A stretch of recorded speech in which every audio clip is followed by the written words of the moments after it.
¿Cuál es el objetivo de hacer un trabajo como este?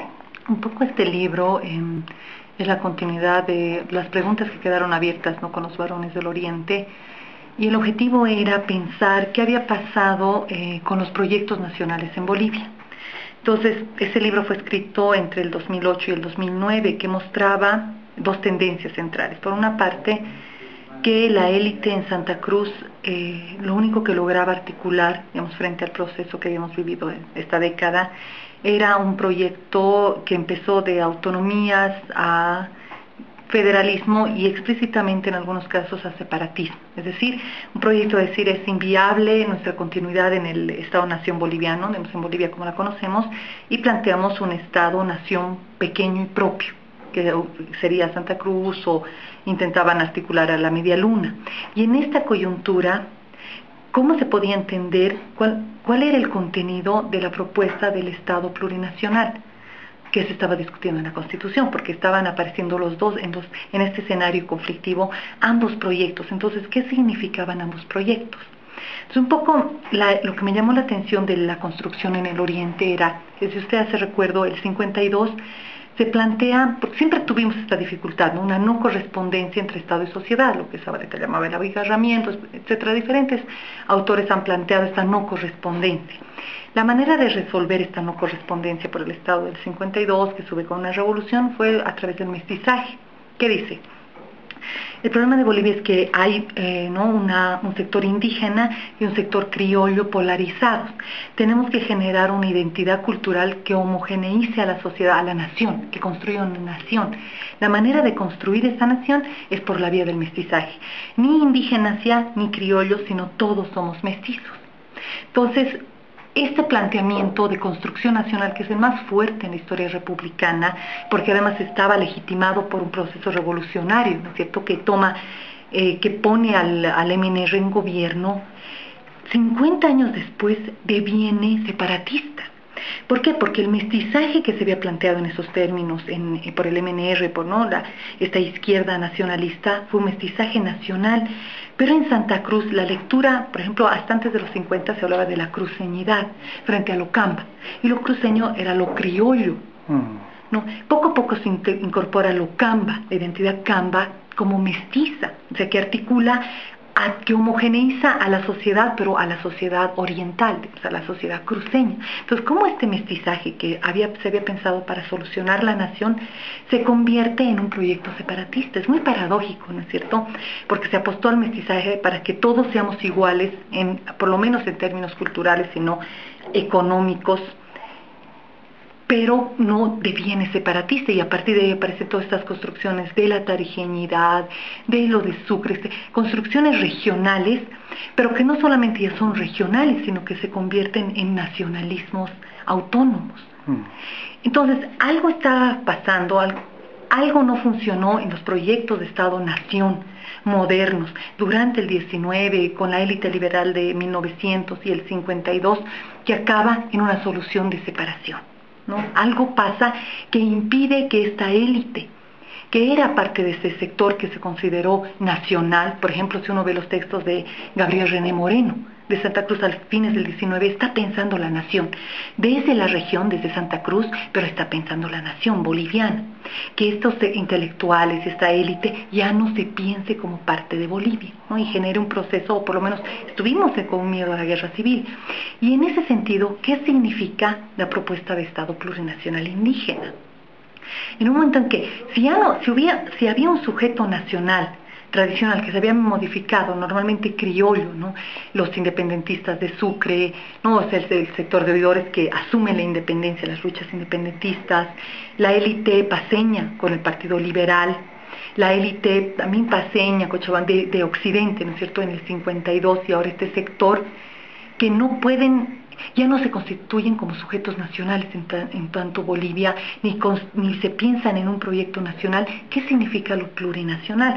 Cuando, si usted se acuerda, toda la discusión anterior a la Constitución en esos años fue que no podíamos hacer que que se reconozcan más de una nación en Bolivia, porque esta idea de las dos Bolivias denunciada por Felipe Quispe, por la teoría postcolonial, iba a dividir el país.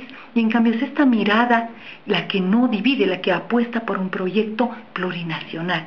Entonces yo creo que es un elemento aún central y que está por pensarse, no todo el tema de institucionalización y lo que va a pasar y los problemas, pero hay una apuesta de representar a la nación en un sujeto que nunca antes había planteado esto, porque todo el sector popular, indígena, campesino, siempre fue resistencia.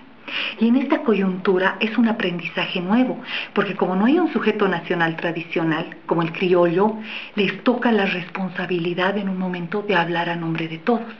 Y el hablar a nombre de todos no aparece como un estado aymara, por ejemplo, no se plantea un estado indígena, o un estado quechua, o un estado no indígena que aglutine, sino un estado plurinacional. Entonces, ¿qué implica esto? Considerando que el Estado-Nación es una formación que surge en Europa, Estados Unidos en contextos capitalistas y que supone la homogeneización de la nación. Homogeneización que no solamente es cultural, sino que ya toda la teoría marxista nos muestra que era la subordinación del trabajo de las economías campesinas al trabajo asalariado, al ser proletario.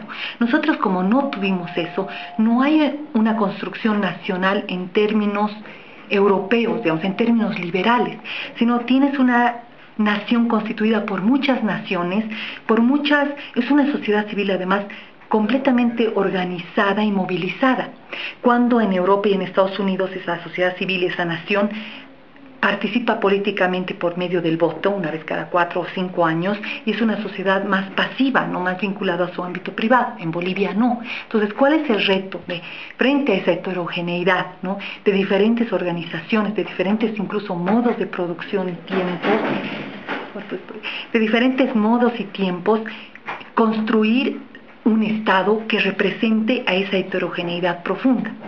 Que se supone que cuando Zabaleta Mercado hablaba de abigarramiento, hablaba en términos de subordinación, ¿no? Que unos sectores, que un modo de producción, por ejemplo, capitalista, pero también de una cultura más occidental, más urbana, subordina a todas las demás. Entonces, ¿cómo hacemos para superar ese proceso de dominación, pero al mismo tiempo no acabar con una sociedad homogénea, ya sea indígena, ya sea mestiza, ya sea de ciudadanía pasiva, sino recuperando lo que somos, esta sociedad altamente movilizada con un espesor cultural profundo, ¿no?, que se mantiene hasta la actualidad? Ahora es un reto fundamental, yo creo que empieza hoy y eso va a demorar muchos años, porque ¿qué tipo de instituciones, qué tipo de Estado tenemos que construir para que represente a esa heterogeneidad y esa movilización, ¿no?, y disputa política tan fuerte que aparece en la sociedad civil, en lo que entendemos comúnmente como nación boliviana, digamos que sería plurinación?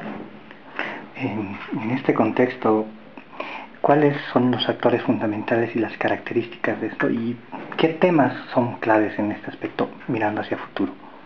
Hay muchos actores, ¿no? Uno de los problemas del Estado-Nación, que fue un problema tanto de la izquierda como la de la visión de la derecha, la más liberal, fue pensar la historia a partir de un sujeto, ya sea la burguesía, ¿no es cierto? El sujeto, por ejemplo, en las construcciones de Estado-Nación que se hicieron en América Latina, que hizo el MNR, por ejemplo, en el país, decía, tenemos que construir una burguesía nacional que encare un proyecto nacional. Esa era la idea de la élite en Santa Cruz, ¿no es cierto?, hacer una burguesía industrial, agroindustrial, que no se había desarrollado espontáneamente, pero que el Estado tenía que construir.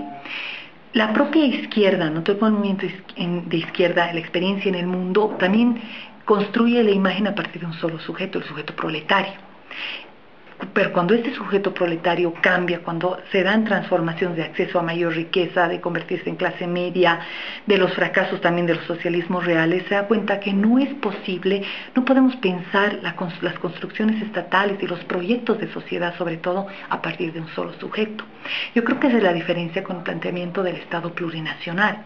Hay un sujeto que articula, ¿no?, que dice esto, que sería el movimiento indígena, con una necesidad de vivir y reproducirse y la necesidad de un Estado que le represente, pero construye una idea de Estado plurinacional. Eso implica lo plurinacional implica muchas naciones, pero detrás de ello muchos sujetos, y entonces aparecen los obreros, los sectores mineros, las clases medias, no los sectores indígenas, la diferencia indígena, por eso en la Constitución son indígenas, campesinos, originarios, interculturales, ¿no? Afrobolivianos, se muestra también la heterogeneidad de lo indígena. Entonces el reto es ahora no un sujeto nacional, sino varios sujetos que se articulan. Ahora el tema ahí es quién los articula.